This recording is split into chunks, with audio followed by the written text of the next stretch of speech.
Argentina, más conocido, digo yo, por Fiet, que es el director internacional de Fiet, y un precioso varón de Dios, que en estos últimos tiempos nos hemos conocido un poco más. Si vamos a hablar de relaciones, tenemos que relacionarnos con otros ministerios, con ministerios preciosos, no con cualquiera, pero busquemos relaciones que nos bendigan, que nos ayuden. De ahí la presencia de Carlos ayer, la presencia de Norberto hoy, y todos los que estamos recibiendo de uno y otro del cuerpo, gracias a Dios por Jorge, que está con nosotros en esta mañana, también para ayudarnos, para bendecirnos, y gracias por todos los hermanos que están haciendo un sacrificio tremendo por estar aquí. Recibamos al pastor Norberto y escuchemos la palabra del Señor. Amén. Bendito sea Dios. Un vaso de agua después, por favor, para el pastor.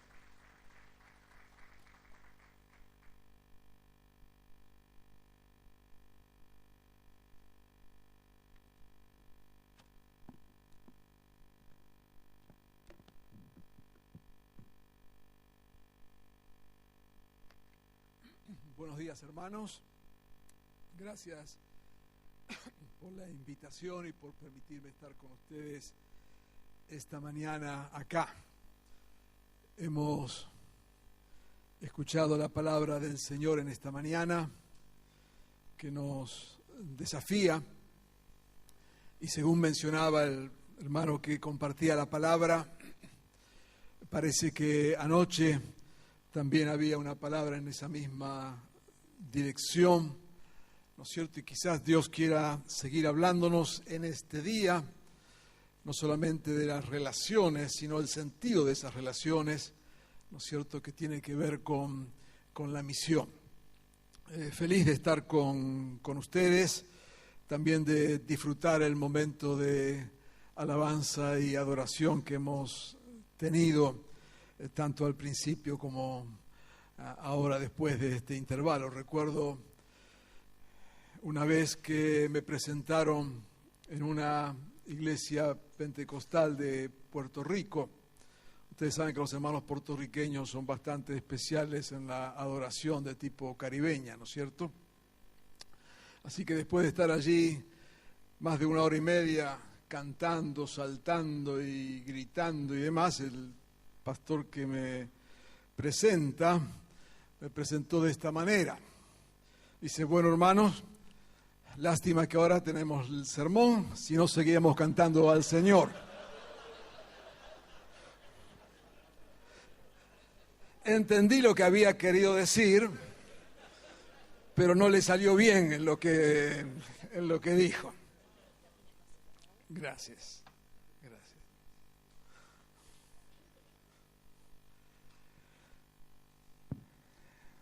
La palabra del Señor, que se suma a lo que ella nos viene diciendo en este día,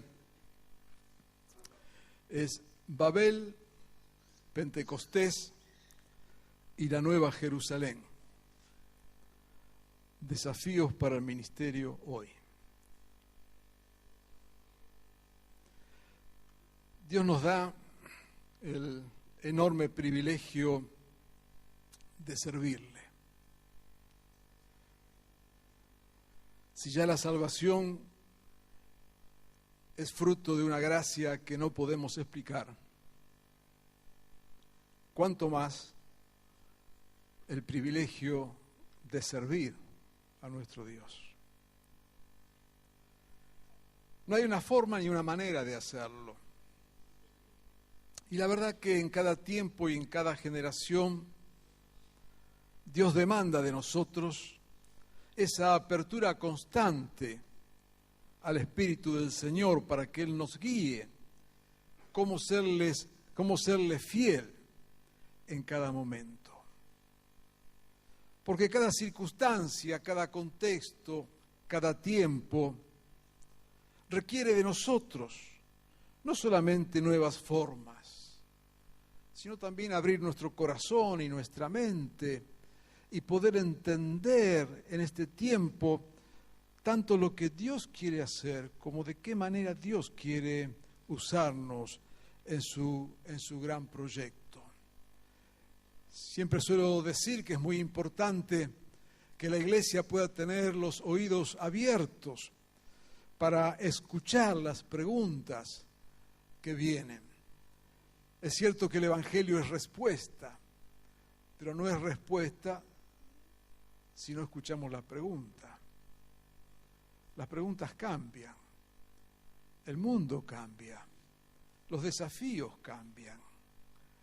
Y de nada sirve respuestas enlatadas o ministerios, ¿no es cierto?, cerrados de tal manera que no estén abiertos a esa diversidad, a esos enormes desafíos, a esas cuestiones que permanentemente tenemos.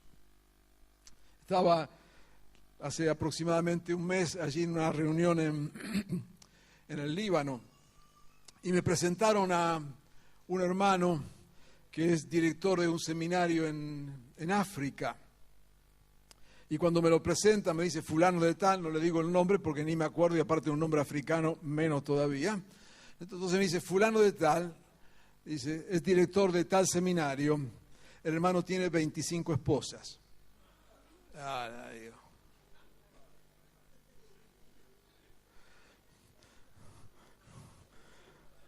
Digo, recién estoy tratando de ver qué hago con uno que se divorcia, este con 25 me rompió todos los esquemas.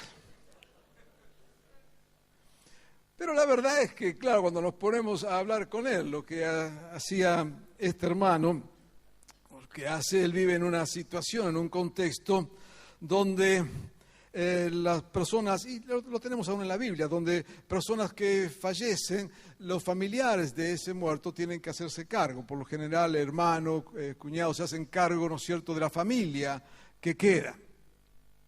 Es una institución que viene de siglos atrás, inclusive se dio en el mismo contexto de Israel. Pero el hecho es que en ese país, ¿no es cierto?, estos que quedan a cargo de las mujeres viudas, lo que hacen es esclavizarlas, sacarles las propiedades y usar como esclavo a sus hijos. Entonces, este hermano tiene como ministerio casarse.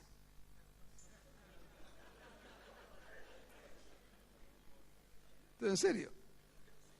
Y entonces él se casa legalmente, con todas las letras, con todos los papeles, con toda la cosa. Se casa legalmente con cada una de estas mujeres para protegerlas. Porque si la mujer está casada, nadie puede tocarla, nadie puede sacarle nada, no pierde las propiedades y sus hijos no son tomados como esclavos. Si en algún momento esa mujer se enamora de alguien y decide casarse con otro, por supuesto la libera. Pero mientras tanto, legalmente son sus esposas. Y es un ministerio que él desarrolla junto con su primera esposa. Las preguntas cambian.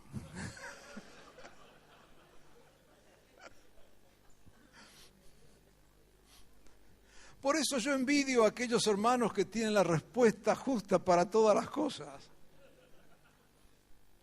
Y esto no es que no tengamos respuestas en Dios ni que vivamos caminando en un valle de dudas, de ninguna manera. Pero sí desafíos permanentes que tenemos. Semanas atrás vimos a la presidenta siendo madrina de una criatura nacida en un hogar de 2 mujeres. Por supuesto que ni aprobamos ese matrimonio ni nada. La pregunta sería, ¿qué haríamos nosotros? No con esas mujeres, sino con esa criatura. No le quiero complicar la mañana hoy.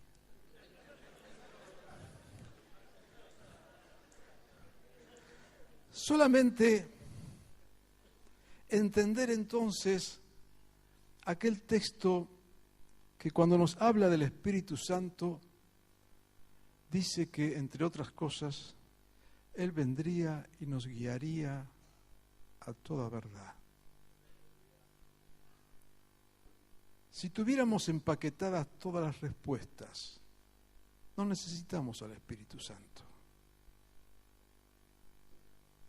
Pero como escuchamos preguntas, como salimos al mundo, como abrimos los ojos, cada día dependemos de la gracia de Dios y de la unción de su Espíritu para que en cada decisión nos guíe a toda verdad. Es un privilegio servir al Señor, pero es también un gran desafío. Y queremos hacerlo con corazones abiertos y al mismo tiempo en total dependencia de nuestro Dios. Sabemos que, por supuesto, la misión de Dios es una sola, ¿no es cierto? Que no es misión de la iglesia, es misión de Dios. Y sabemos de memoria que el texto de Efesios 1:9, cuando nos dice que el propósito de Él que quiere llevar a cabo cuando se cumpla el tiempo es reunir en Él todas las cosas, tanto las del cielo como las de la tierra. Esa misión de Dios no ha cambiado ni cambiará. Ese es el para qué de la misión. Que de una u otra forma, en el contexto que sea y como sea, en las situaciones que nos toque vivir, no perdamos de vista que el proyecto de Dios es que todo venga nuevamente debajo de Él. Y Dios ha escogido un instrumento privilegiado. Por cierto, no el único, pero sí el privilegiado, que es la iglesia. Para que la iglesia sea instrumento de su reino, para que la iglesia sea modelo del reino, para que la iglesia, hombres y mujeres de Dios, lleven adelante esta misión de Dios. Y ahí estamos nosotros. Por eso dice que a cada uno le fue dado gracia de parte del Señor, para que al fin y al cabo cumplamos con esa gran misión de Dios de que todo otra vez venga debajo de Él. En esta mañana quisiera que avancemos un poquito y que Dios nos permita avanzar en esto, porque ya que, si es cierto y lo creemos, ¿no es cierto?, que esa es la gran misión de Dios y en eso estamos todos, y sabemos que Dios nos ha llamado y que ha repartido los dones y los ministerios y lo ha hecho a través de la gracia y del poder de su Espíritu Santo. Entonces queremos servir al Señor y queremos ministrar y queremos ser fieles a Dios en este tiempo.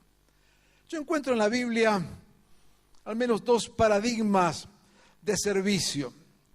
Uno es el paradigma que yo llamo de Babel, que está en Génesis 11, 1 al 8. Dice así la palabra del Señor allí en Génesis 11, 1 al 8. En ese entonces se hablaba un solo idioma en toda la tierra. Al emigrar al oriente, la gente encontró una llanura en la región de Sinar y allí se asentaron.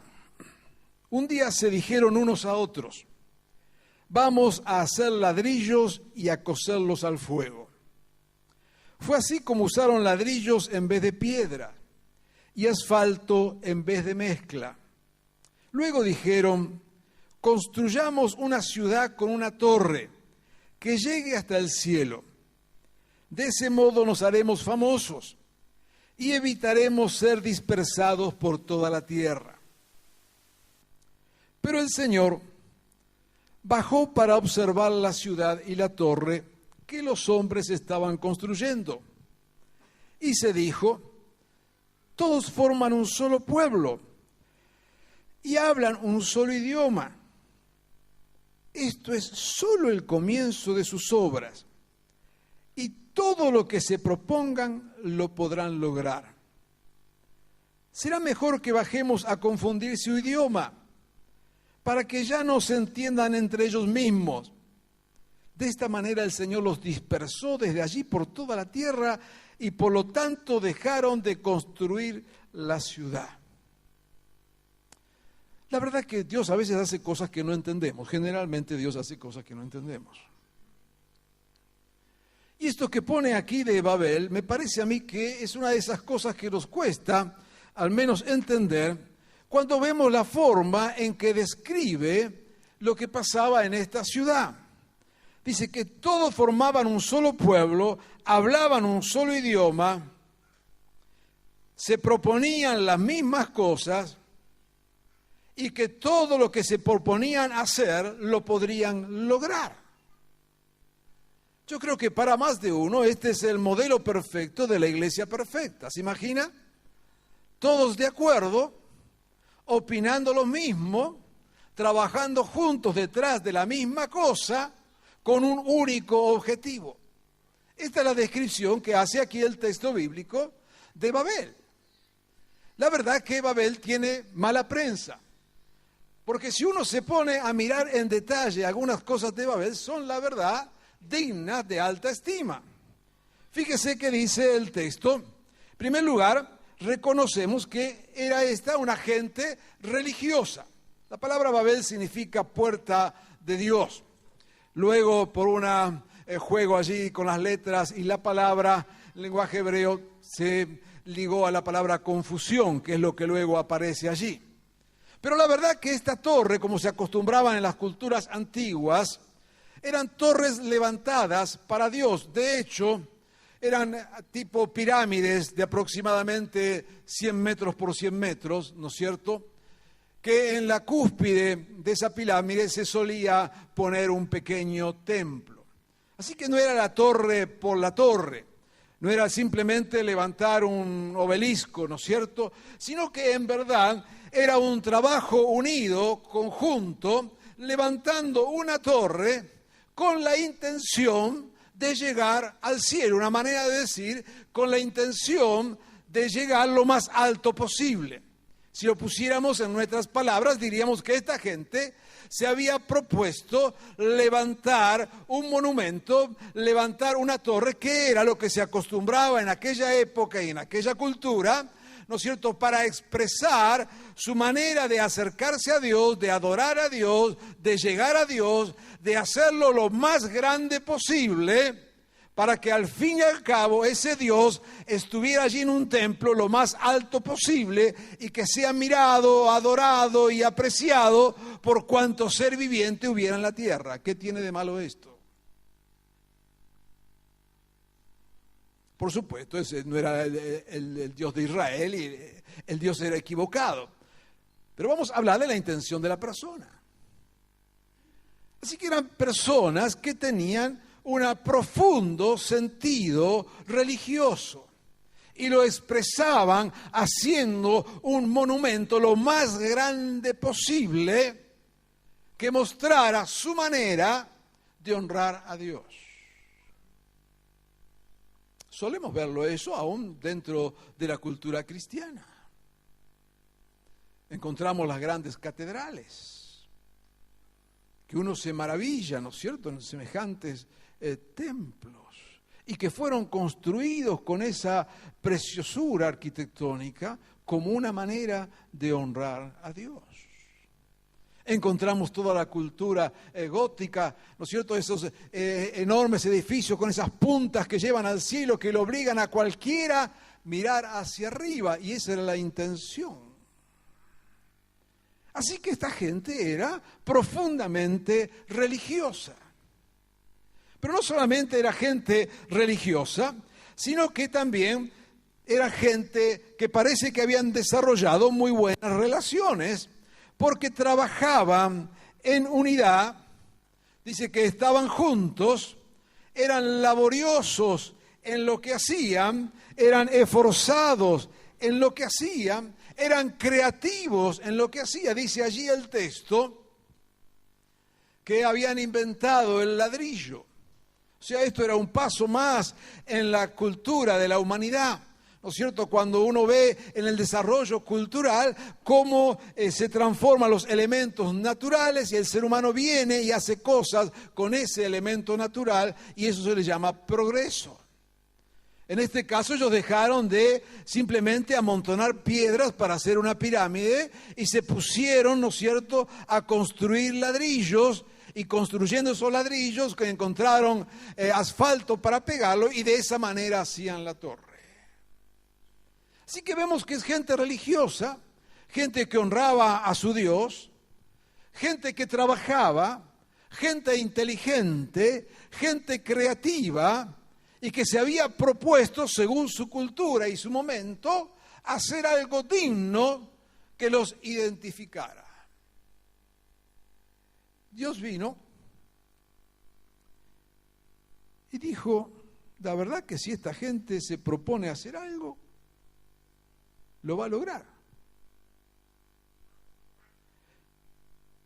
Dice, pero esto es solo el comienzo.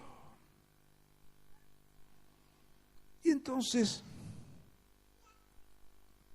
Dios hace lo que conocemos, que viene, les envía confusión, confunde su lengua y al final aquel pueblo se dispersa y la obra quedó trunca.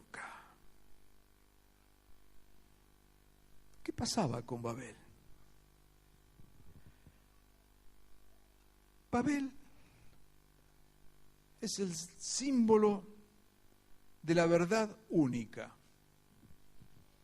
de la raza única, de la lengua única, de la cultura única.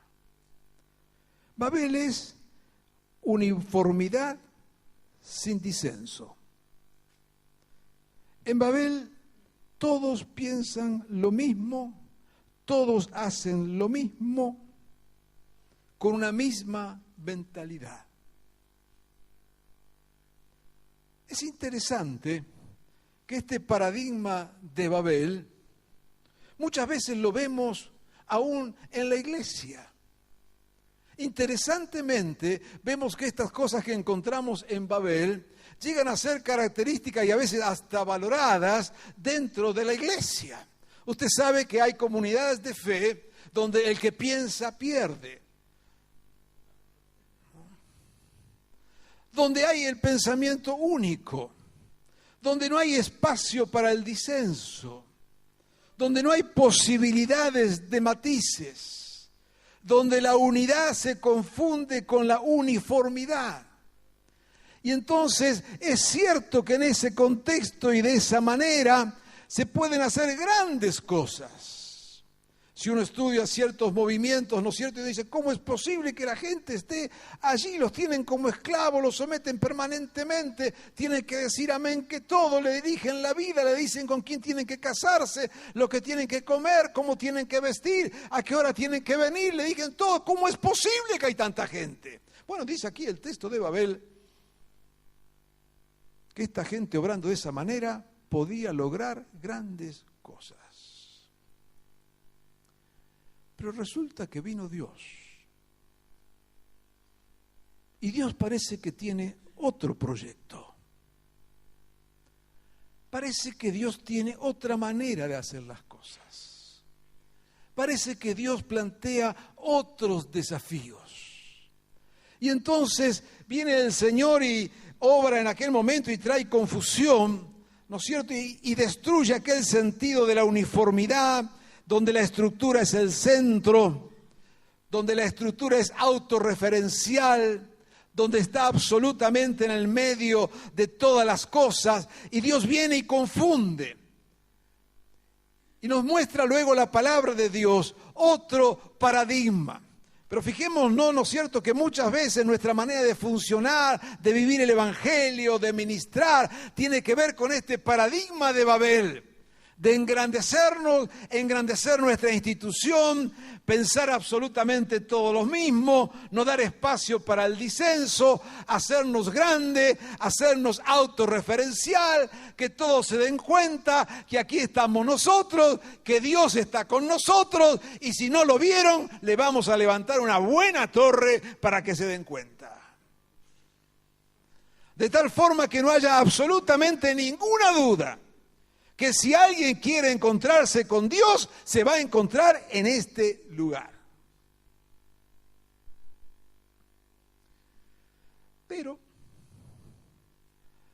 Dios levantó luego un paradigma diferente, que es el contraparadigma de Babel, que es Pentecostés. Recordamos el texto, simplemente recordarlo, que conocemos y hasta podríamos recitar de memoria. Cuando llegó el día de Pentecostés estaban todos juntos en el mismo lugar. De repente vino del cielo un ruido como de una violenta ráfaga de viento y llenó toda la casa donde estaban reunidos. Se le aparecieron entonces unas lenguas como de fuego que se repartieron y se posaron sobre cada uno de ellos. Y todos fueron llenos del Espíritu Santo y comenzaron a hablar en diferentes lenguas según el Espíritu les concedía expresarse. Estaban de visita en Jerusalén judíos piadosos procedentes de todas las naciones de la tierra, y al oír el bullicio se agolparon y quedaron todos pasmados porque cada uno los escuchaba hablar en su propia lengua. Y desconcertados decían: pero estos no son galileos, todos estos que están hablando. ¿Cómo es que cada uno de nosotros los oye hablar en la lengua materna? Partos, medos, elamitas, habitantes de Mesopotamia, Judea, Capadocia, Ponto, Asia, Frigia, Panfilia, Egipto, de las regiones de Libia, cercanas a Cirene, visitantes llegados de Roma, judíos, prosélitos, cretenses, árabes, todos por igual, los oímos proclamar en nuestra propia lengua las maravillas de Dios. Pentecostés es el anti-Babel. Pentecostés tiene que ver con la pluralidad, tiene que ver con la aceptación. Esa venida del Espíritu Santo que no reconoce límites ni de raza, ni de color de piel, ni de cultura, ni de lengua. Eso que hace el Espíritu Santo y nos pone en nuestra diversidad. Pentecostés es la gran fiesta de la diversidad de Dios. Pentecostés es cuando empezamos a apreciarnos y a ver en el otro gracia y valores de Dios. Pentecostés es cuando somos capaces de ver aún fuera de la iglesia, como escuchamos esta mañana, ¿no es cierto? Y ver que Dios está obrando allí. Porque vemos en aquel momento y en aquel acontecimiento de Pentecostés que el Espíritu viene sobre toda carne, tal como se encargan de decir, recordando la profecía de Joel. Y esa sobre toda carne que no tenía absolutamente ningún límite, sino el límite sin límite de la gracia de Dios, llevaba a la iglesia a reconocer y a aceptar ese mover de Dios en el otro, en las mujeres que estaban allí.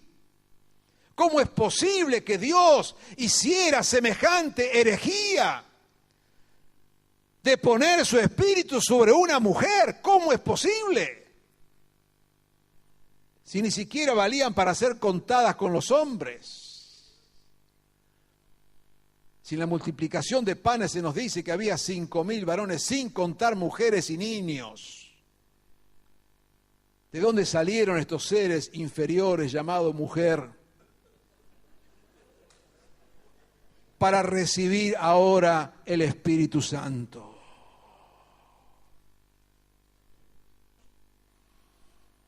¿Qué pasó? ¿O sería verdad lo que algunos sospechaban de que estaban borrachos? ¿O sería verdad que alguna confusión se les metió allí en el medio? ¿Qué pasó? ¿Cómo es que estos esclavos ahora reciben el Espíritu Santo? Y dirá Pablo después, ¿no es cierto? Ya no hay ni libre, ni esclavo, ni hombre, ni mujer, ni siervo, ni sierva, ni judío, ni gentil, ni nada.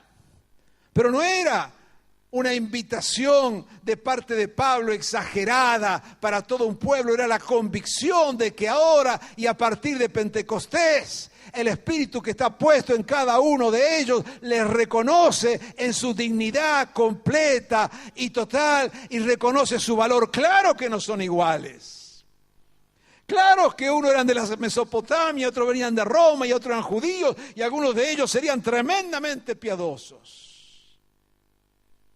No es casualidad que el texto menciona allí que muchos de ellos eran galileos. Claro, porque Galilea era la periferia de Israel.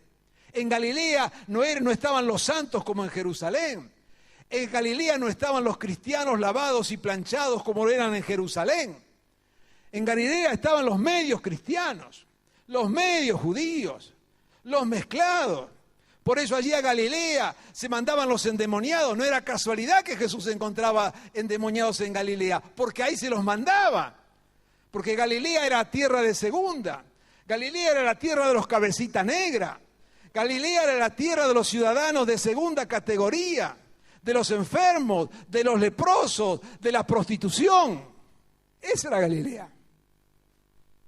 ¿Cómo es posible que estos galileos aparezcan acá el día de Pentecostés y para colmo reciban el Espíritu Santo? Pentecostés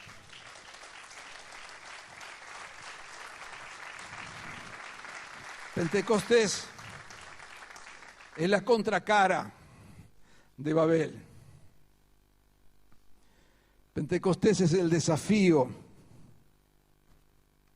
de bajar de la torre de Babel y ministrar en la santa confusión de Pentecostés.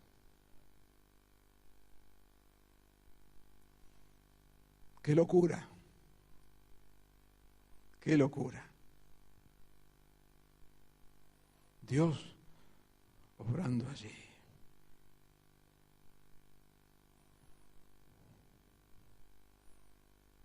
Me tocó hace unos años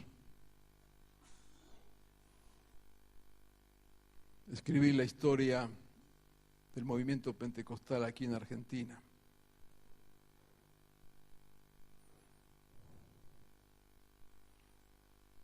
Y muchas de sus raíces tienen que ver con mujeres. No quiero meter acá un tema teológico, no lo tome por ahí, sino simplemente una descripción histórica. De hecho, fue una mujer la que fundó lo que hoy se llama la Unión de la Asamblea de Dios. De hecho, fue una mujer la que fue la profesora y maestra de los primeros pastores pentecostales de Argentina. De hecho, fue una mujer la primera que abrió una escuela de misioneros.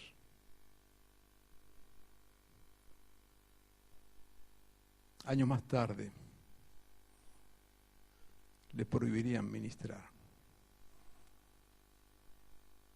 al mismo nivel que los varones que ella misma había preparado.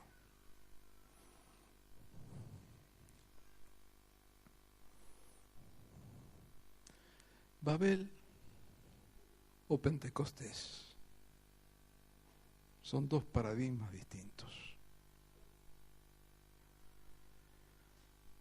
Por eso dice que en Pentecostés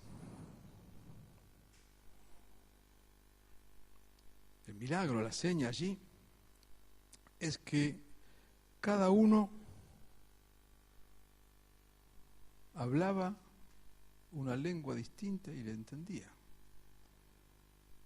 El milagro no fue de escuchar, no fue que uno predicó, no sé, digamos, en inglés. Voy a usar en palabras de hoy, contexto de hoy, ¿no es cierto? No es que uno predicó en inglés y el chino le escuchó en chino, el español le escuchó en español y el alemán le escuchó en alemán. No. No era una sola lengua escuchada de distintas maneras. No era la lengua santa, no era la lengua perfecta, no era la lengua única. Y recuerde que la lengua tiene que ver con culturas. Recuerde que a los discípulos, estando alrededor de Jesús, cosa que recordaremos en estos días de Semana Santa, algunos lo reconocen por su manera de hablar. Este no es de acá, este es Galileo, a este cordobés caminará por Recoleta, pero es cordobés.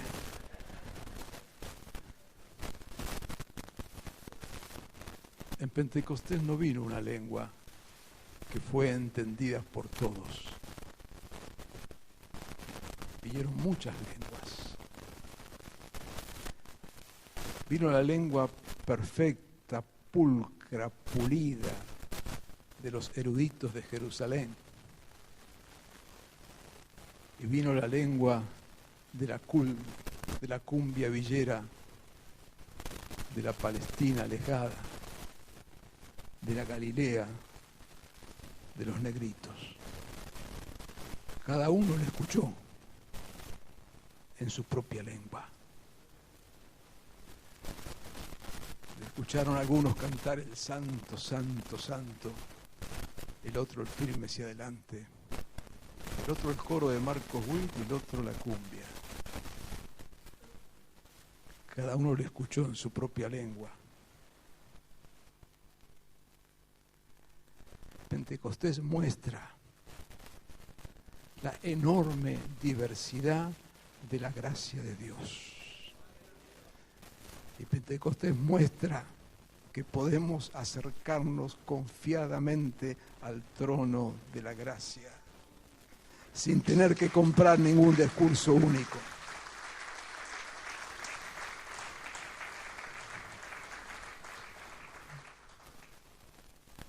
Sin tener que convertirnos a ninguna cultura ni a ningún modelo, solamente convertirnos a Dios.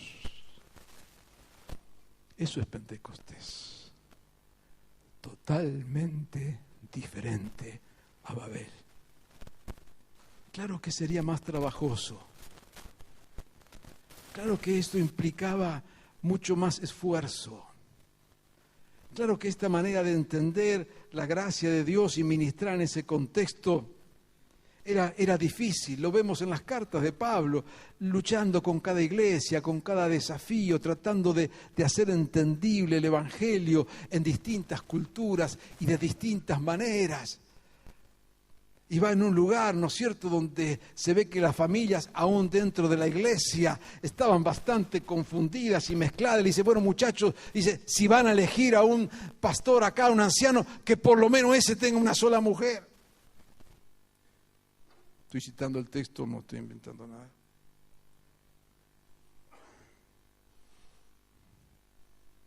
Se ve que había temas ahí. No que aprobaban, no estamos hablando de aprobar nada, estamos hablando de la vida. Estamos hablando de la vida. Estamos hablando de lo que significa servir al Señor en el medio de la vida real. Y eso es el Evangelio. Es servir ahí. Por eso un día Pablo ve que el Imperio Romano, ¿no es cierto?, lo protege y lo salvó de que lo mataran. Y entonces dice allí, en el libro a los romanos, dice, las autoridades son puestas por Dios, tremendo, oren por ella, bendíganla, porque ellos están para hacer el bien, para cuidarnos de los malhechores, porque las autoridades tienen la espada que Dios le puso en la mano para protegernos, santos varones de Dios. Y uno ve la bonaerense y no le cierra.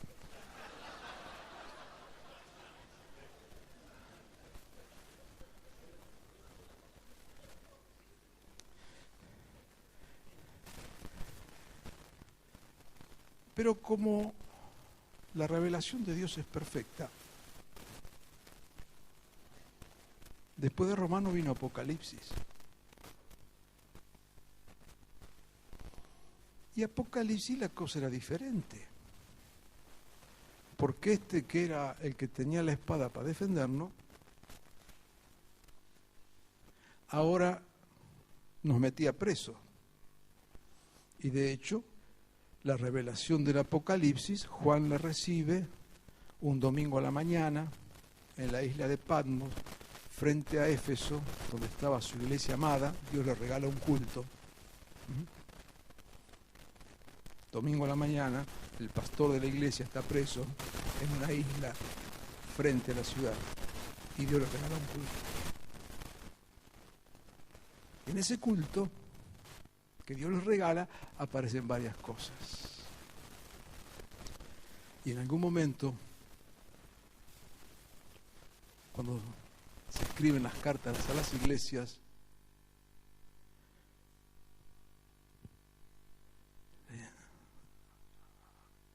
ti que tienes el trono de Satanás en tu ciudad. Estoy haciendo una paráfrasis. ¿Cuál es el trono de Satanás? Era el trono del emperador.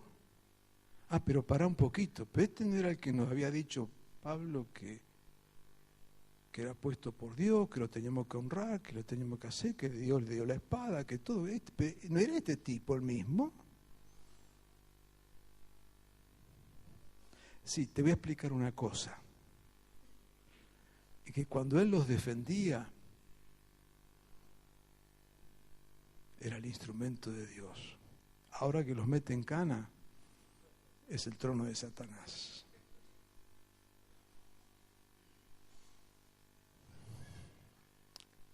Cada circunstancia nos exige en oración y entrega buscar la dirección de Dios. Y servimos en este mundo. Y ahí viene Pentecostés, que nos da la gracia y el poder del Espíritu para ser sensibles, para buscar la respuesta de Dios y para ser instrumentos de Dios en estas circunstancias.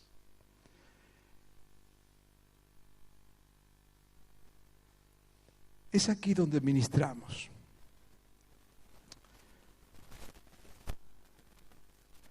En la extensión de este reino.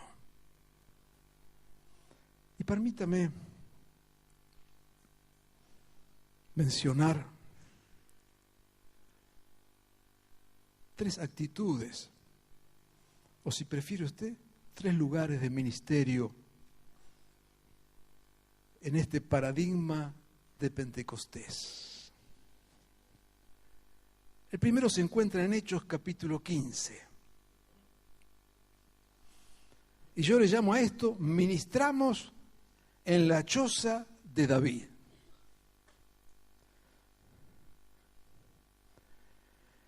Dice allí Hechos 15, versículo 14.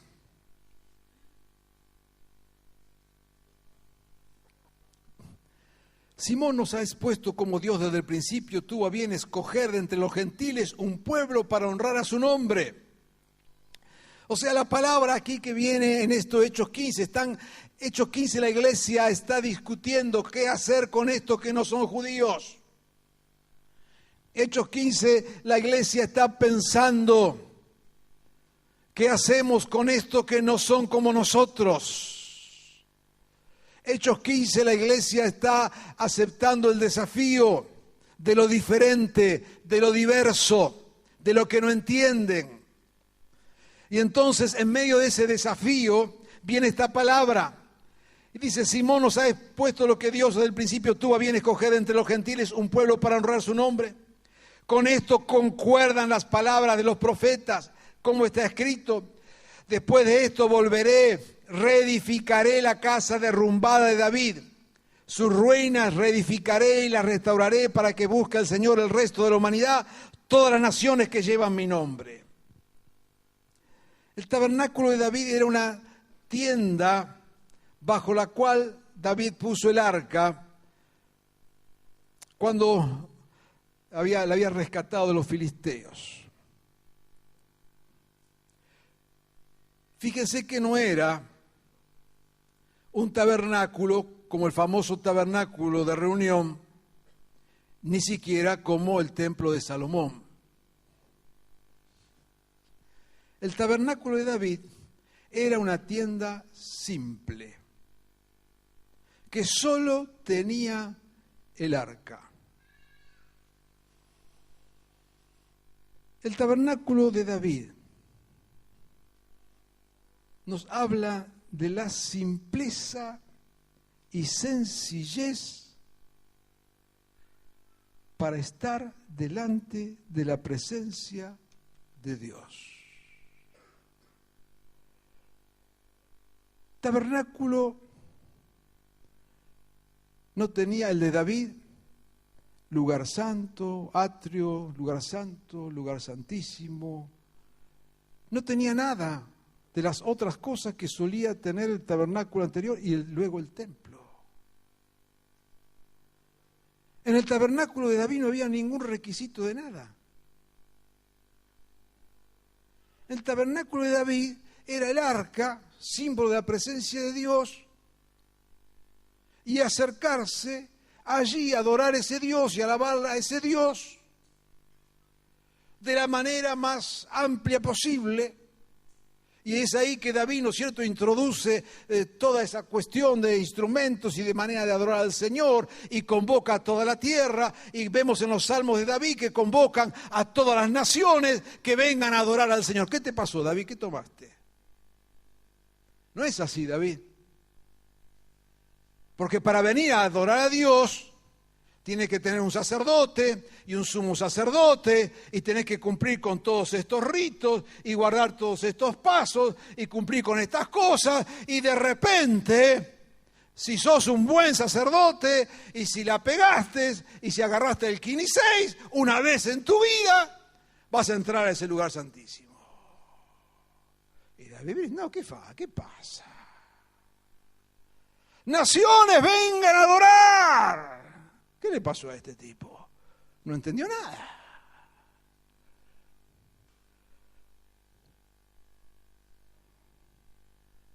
La creación entera, venga. ¿Cómo creación entera? Pará, David, pará, no es así. Dios es santo. Solamente los súper buenos se van a acercar a 10 kilómetros de distancia. Y si cumplen con todas las cuestiones, de repente, si caen simpático, puede ser que lo dejemos acercar un poco más. Y hay que ver qué animal trae. Porque tampoco es cosa acá de venir con las manos vacías. Qué interesante que cuando hablan de un Espíritu Santo que viene, y que no viene solamente para los judíos y mezcla a los gentiles con todo lo que ya dijimos de Pentecostés, y ahora la iglesia está tratando de ver cómo resuelve este problema. ¿Qué hacemos con esto que se nos metió aquí adentro? El texto que le viene a la memoria, son dos textos. Uno el día de Pentecostés, cuando habla Joel de que el Espíritu vendría sobre toda carne. Ay. Y ahora el otro texto, este es el momento, se va a reconstruir, se va a levantar la choza, esa carpita miserable de David, que lo único que tenía era el arca y estaba abierta para todos.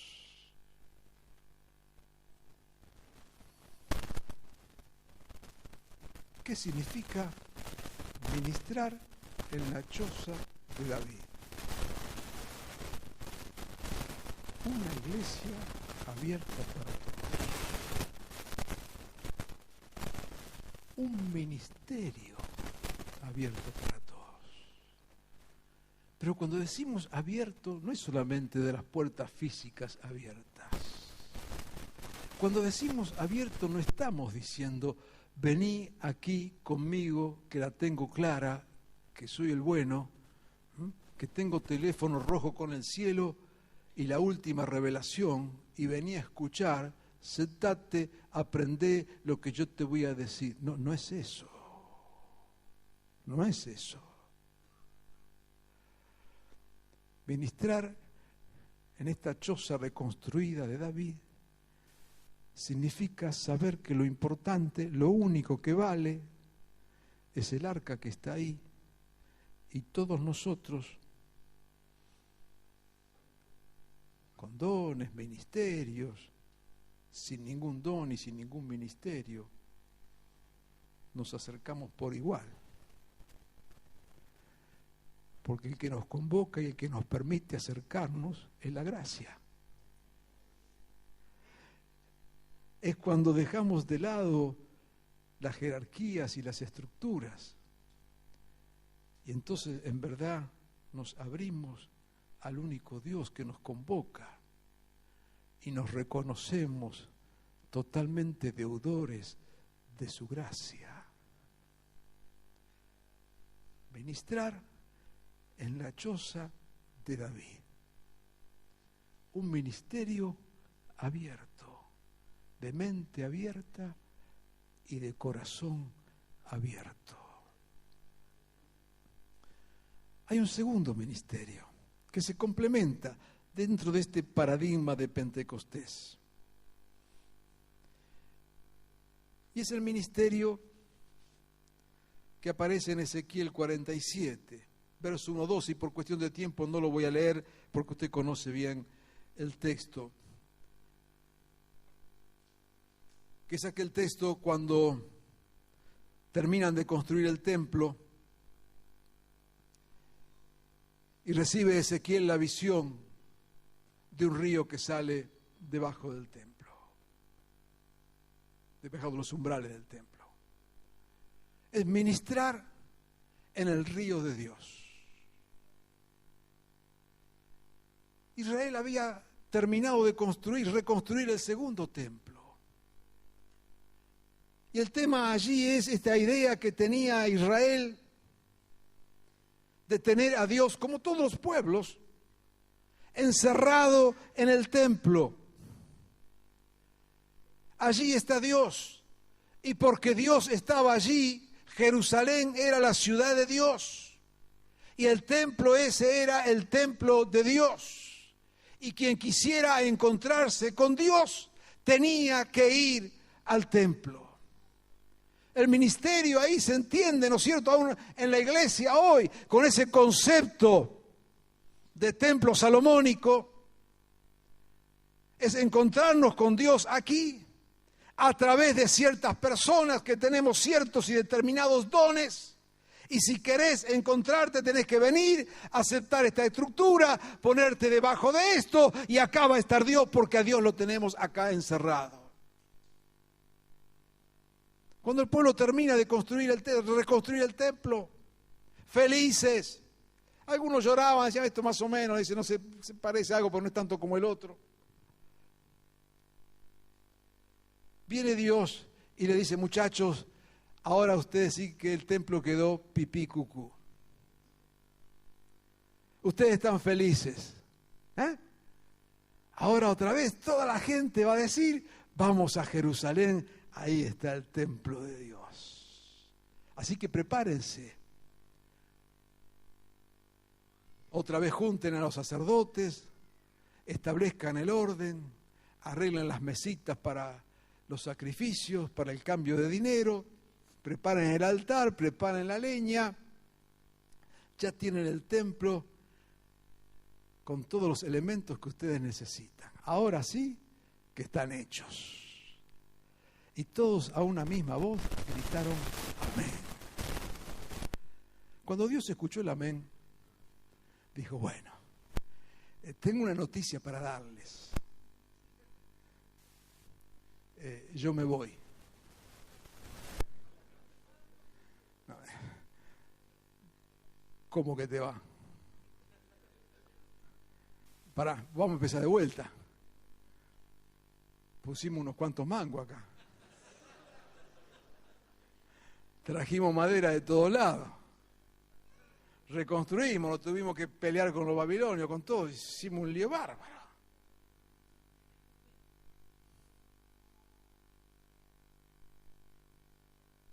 Dios dice, está todo bien. No está mal, ¿eh? No está mal. No, ustedes no se van a ir al infierno por eso, tranquilo, ¿eh? Sigan. Pero yo tengo cosas más importantes que hacer que estar bendiciéndolos a ustedes en un templo donde supuestamente ustedes me tienen encerrado acá. Yo me voy. Y me voy en forma de río. Y el texto que conocemos. De tal manera, dice, que todo aquel que se acercare a ese río vivirá. no el que se acerca al templo. Es más, el río sale del templo. No es generación espontánea. No sale del infierno, no, sale del templo. Pero es bastante sintomático que cuanto más lejos estaba del templo, más profundo era el río.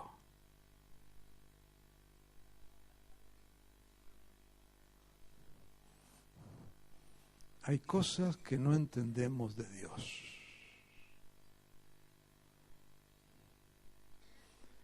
Ministrar en el río de Dios es ministrar de tal manera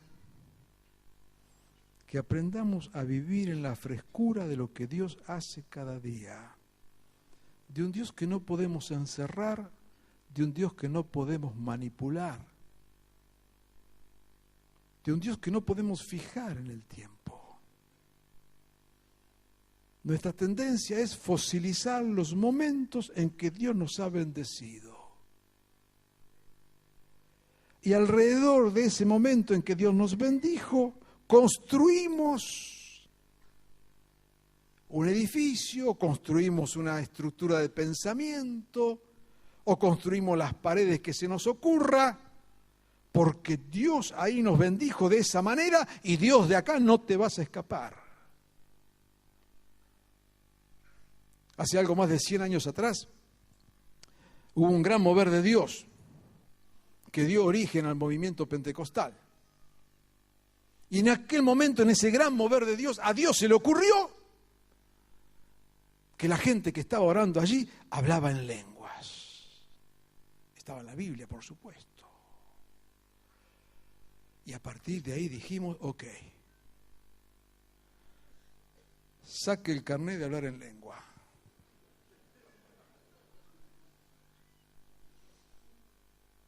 ¿Usted habla en lengua? Sí, zafó, pase.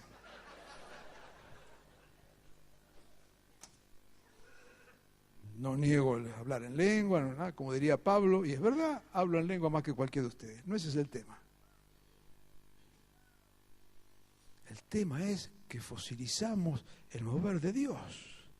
Claro, Dios cometió un error en Chile. Y el mover pentecostal en aquel lugar, más que en hablar en lengua, vino con danzas y los hermanos giran en el mismo lugar. Entonces hay un Dios chileno y un Dios para el resto del mundo. Y si usted va a esos lugares en Chile, usted tiene que dar vuelta con los brazos abiertos, porque si no, usted no está lleno del Espíritu de Dios. Pero cuidado, que si usted lo hace acá, yo quiero escuchar que usted hable en lengua fuerte.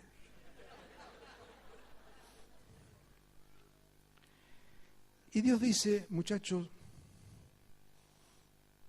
no hay problema, está todo en la Biblia, eso dice. Pero discúlpenme, tengo algo más importante para hacer.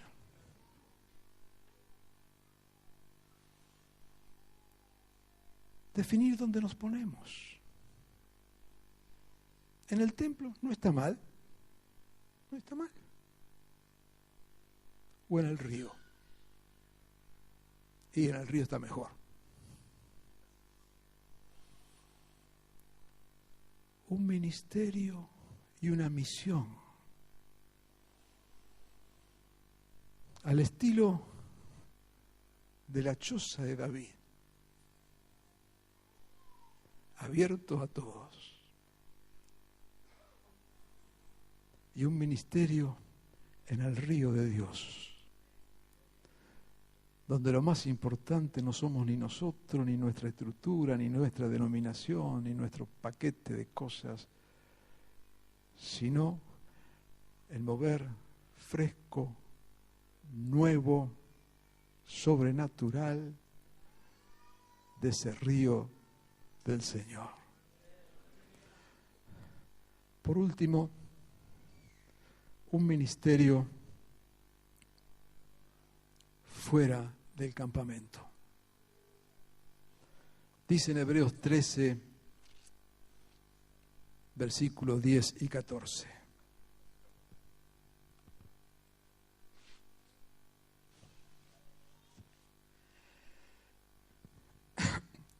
Nosotros tenemos un altar del cual no tienen derecho de comer los que ofician en el tabernáculo.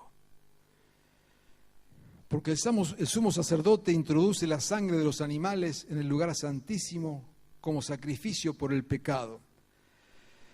Pero los cuerpos de esos animales se queman fuera del campamento. Por eso también Jesús, para santificar al pueblo mediante su propia sangre, sufrió fuera de la puerta de la ciudad. Por lo tanto, salgamos a su encuentro fuera del campamento, llevando la deshonra que él llevó, pues aquí no tenemos una ciudad permanente, sino que buscamos la ciudad verdadera. Encontrarnos con Jesús, dice el texto, verso 13, fuera del campamento. Yo creo que a nosotros nos falló el GPS en algún momento, porque venimos pensando que a Jesús lo encontramos adentro del campamento. Les decimos, vengan a este lugar a tener un encuentro con Jesús. Pero se ve que en el GPS divino, Jesús está fuera del campamento. Fuera del campamento es donde están los pecadores. Fuera del campamento, como escuchamos esta mañana, están los débiles y enfermos. Fuera del campamento están las vidas desordenadas. Fuera del campamento es el lugar no santo. No es el templo sagrado. Fuera del campamento es el lugar del riesgo, del pecado, del dolor humano. Fuera del campamento están los que mienten, los adúlteros, los fornicarios, los que abortan, los homosexuales. Y Jesús.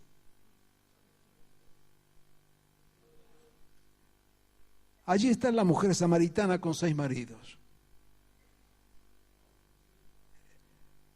Y va por el 6º. El endemoniado gadareno con una legión de demonios.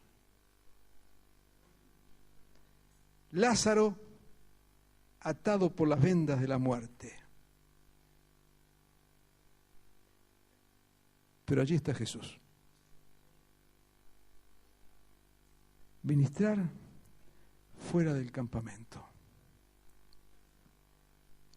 Amados,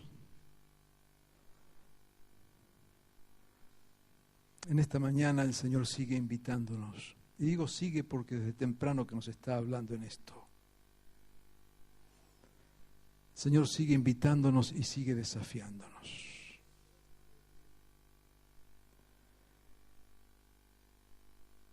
Sigue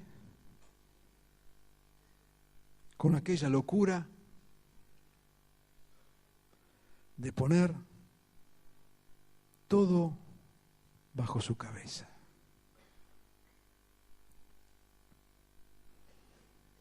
Sigue invitándonos a desarrollar un ministerio verdaderamente abierto. Un ministerio no atado a estructuras. Y un ministerio que se encuentra con el Señor fuera del campamento.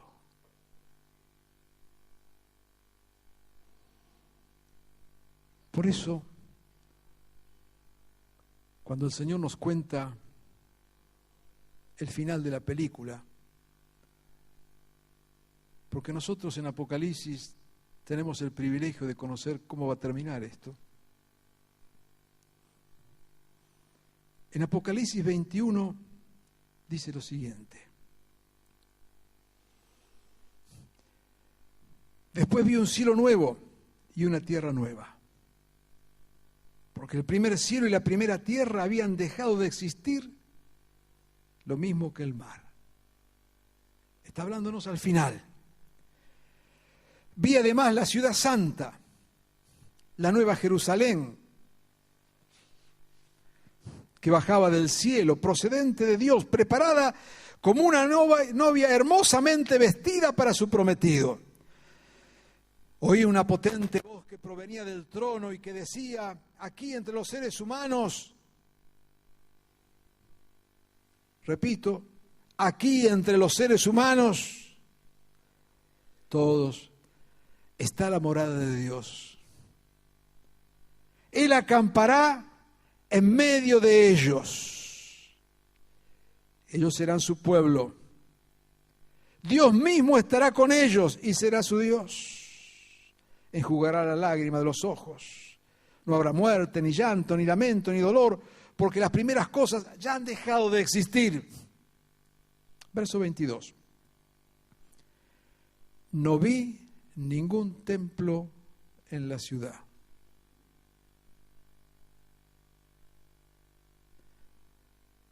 Porque el Señor Dios Todopoderoso y el Cordero son su templo.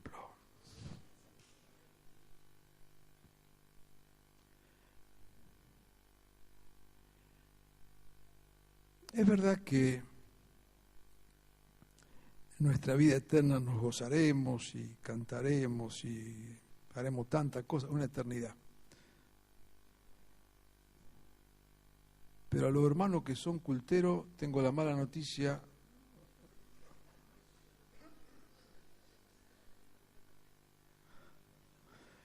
de que no habrá culto el domingo a las 10 de la mañana.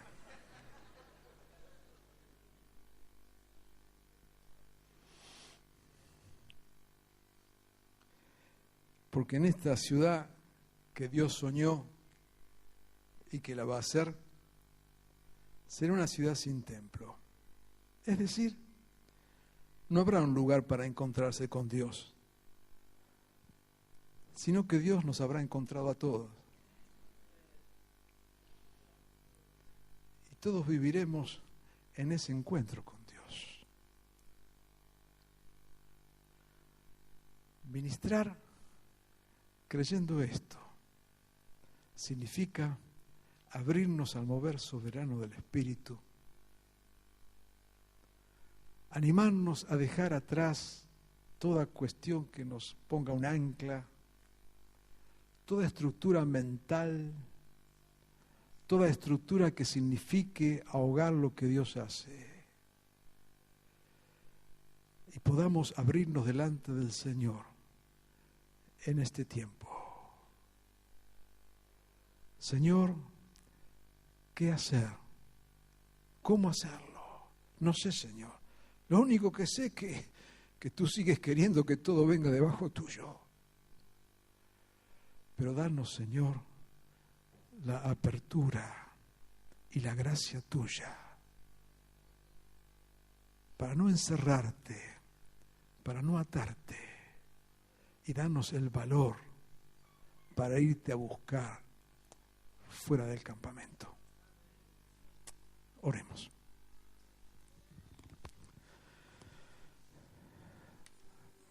Bendito Dios,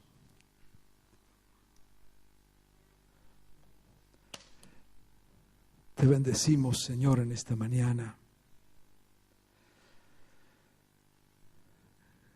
Amado Dios, qué precioso que tu iglesia sigue siendo tu iglesia.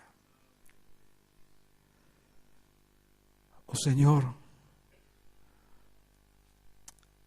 y nos llamas y nos desafías. Yo te ruego, Padre, que en este tiempo permita que podamos, Señor, renovar nuestro encuentro contigo,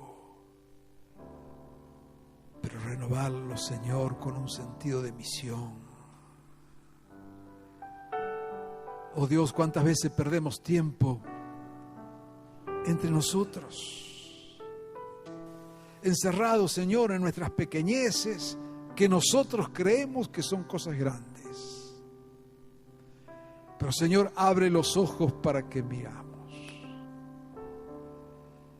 Señor, ayúdanos a ministrar en ese espíritu de Pentecostés, de ese espíritu inmanejable, de ese espíritu que viene sobre quien quiere, de ese espíritu que hace lo que quiere y donde quiere. Señor, ayúdanos a ministrar en esa choza de David, esa choza abierta para todos, abierta de corazón, abierta de mente, en esa choza donde hay espacios para encontrarse con tu gracia. Esa choza que no pone obstáculos, sino que es el gran espacio abierto donde la gracia de Dios nos espera. Oh Señor, danos un ministerio junto a tu río, Señor. Señor, un ministerio que se hace cada vez más profundo junto al río y que nada en ese río y que sabe que allí hay vida, Señor. Líbranos, Señor, de construir estanques con ese río. Líbranos, Señor, de impedir que el río siga siendo río. Oh, Señor,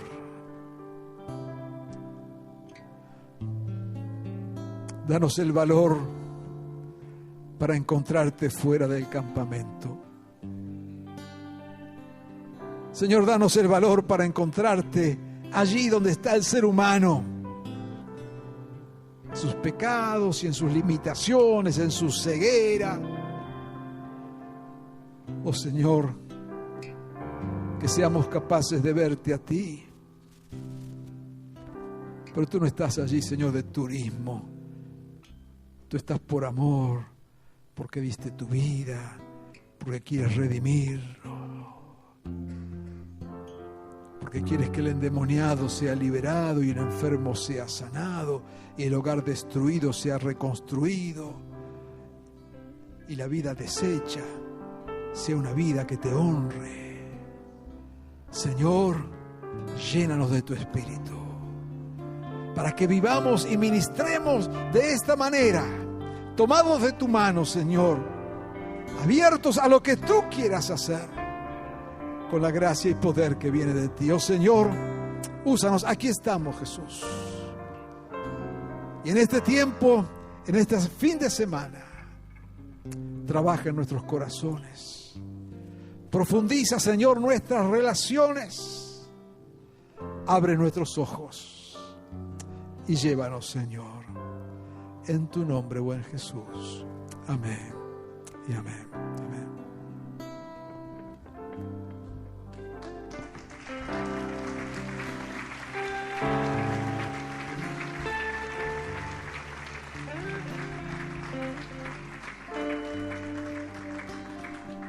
Aleluya. ¿Por qué no cantamos para cerrar esta parte? Yo me rindo a Él. Yo me rindo a Él. Todo a Cristo. Yo me entrego, quiero serle fiel. Creo que resuena a nosotros, en el interior de nuestro corazón, esta frase tan preciosa de rendición, respondiendo a esta palabra. Gloria a Dios. Todo a Cristo yo me entrego con el fin de serle fiel para siempre. De amarle y agradarle. Una vez más, todo a Cristo, todo a Cristo.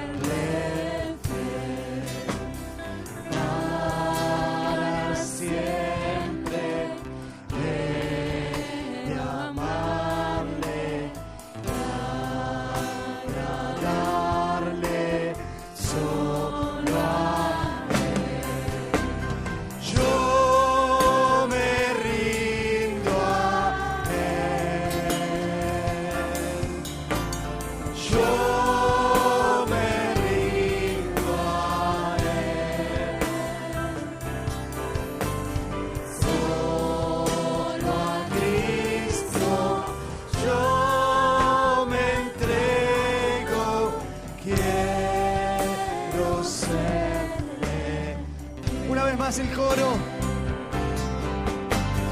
Yo me rindo a tu voluntad, Señor, a tu llamado. Sí, Señor, todo a Cristo. Solo a Cristo yo me entrego, quiero serle fiel. Subimos un tono.